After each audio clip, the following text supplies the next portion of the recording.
Earlier today, soldiers from across the NATO alliance practiced counter-drone skills in Poland. Personnel from the US, UK, and Romania joined their Polish counterparts at the exercises in Nowa Dęba, in Poland's southeast corner. Poland and other countries on NATO's eastern flank have seen multiple incursions by Russian drones in recent months, some of which were shot down. But shooting down cheaply produced drones with expensive high-tech air defense missiles presents a major challenge for NATO states wary of depleting stockpiles. A Shahed drone costs anywhere from 60,000 US to 100 plus thousand US dollars.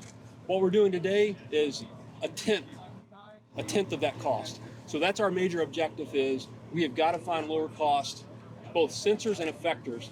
So again, the system you'll see today is roughly a tenth of the cost of what it's costing Russia to build and employ Shahed-type drone system. One option is the interceptor drone, deployed from a pneumatic launcher, which can be fitted on a pickup truck. These drones aim to interdict and bring down incoming drones. Last week, a Ukrainian Major General, Vadim Skibitsky, told Reuters that Russia plans to manufacture up to 30,000 Shahed drones this year, along with 120,000 of its cheap but devastating glide bombs.